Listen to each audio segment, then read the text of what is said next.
Markus 4 ayat 24 jelas berkata, lalu Yesus berkata kepada mereka, perhatikan apa yang kamu dengar, ukuran yang kamu pakai akan diukurkan kepadamu dan kepadamu akan ditambah. Di sini saya ingin menyatakan bahwa ayat ini adalah tentang kerajaan Allah dan bagaimana kita manusia meresponnya. Markus 4 ayat 24 ini berada tepat di tengah sebagai poros rohani. Bagaimana kita mendengar akan menentukan seberapa banyak kita menerima. Dikatakan bila kita gali lebih dalam, perhatikan apa yang kamu dengar.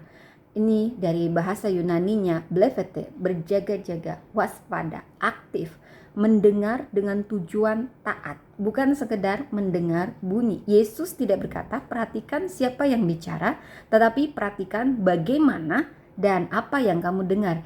Ini tentang sikap batin saat menerima firman. Dua orang bisa duduk di ibadah yang sama, mendengar firman yang sama, tetapi menerima hasil yang sangat berbeda. Dan dikatakan ukuran yang kamu pakai untuk mengukur, and ho metrometrate, ini standar atau takaran kapasitas penerimaan. Ini bukan soal memberi materi, tetapi tentang kesungguhan hati, kerendahan hati, ketaatan, dan kelaparan rohani. Seperti yang dinyatakan di Amsal 2 ayat 3-5, jika engkau berseru-seru mencari hikmat, dan di Matius 5 ayat 6, yang lapar dan haus akan kebenaran akan dipuaskan. Artinya firman Allah tidak terbatas. Yang terbatas adalah wadah hati kita manusia. Dan dikatakan akan diukurkan kepadamu, bahkan ditambah. Bila kita ambil bahasa aslinya, ini ditambahkan secara progresif.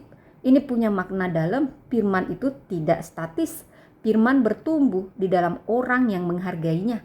Yesaya 55 ayat 10-11, firman tidak kembali dengan sia-sia. Yakobus 1 ayat 21-22, terimalah firman yang tertanam. Jadi firman yang ditaati akan membuka firman yang lebih dalam. Ada 3 hal yang mau saya nyatakan. Allah adalah Allah yang progresif. Apa maksudnya? Dia progresif dalam pewahyuan. Tuhan tidak menyingkapkan semuanya sekaligus. Ia menyingkapkan sesuai kesiapan hati.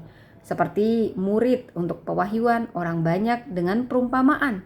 Dan kepada murid-muridnya dia selalu menguraikan segala sesuatu. Yang kedua, pendengaran rohani akan menentukan pertumbuhan rohani. Saya ulang, pendengaran rohani akan menentukan pertumbuhan rohani. Masalah rohani bukan kurang firman, tetapi kurang kesungguhan dalam mendengar. Roma 10 ayat 17. Iman timbul dari pendengaran. Cara kita mendengar hari ini menentukan iman kita besok.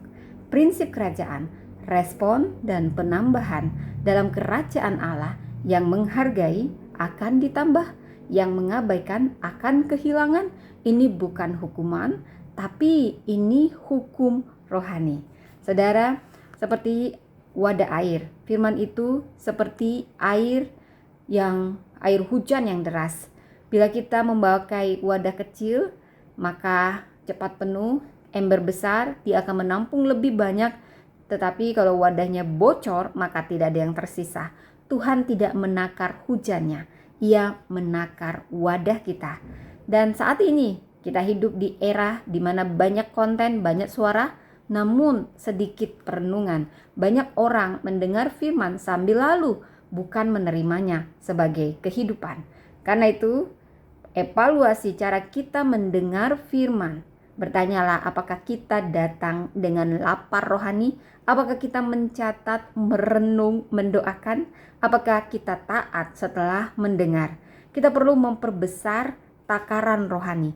Takaran diperbesar lewat kerendahan hati, ketaatan kecil, konsistensi, kehausan akan kebenaran. Lukas 16 ayat 10. Barang siapa setia dalam perkara kecil, jangan anggap enteng firman. Firman yang diabaikan hari ini akan sulit dipahami besok. Tapi firman yang dihargai hari ini akan membuka pintu pewahyuan esok hari.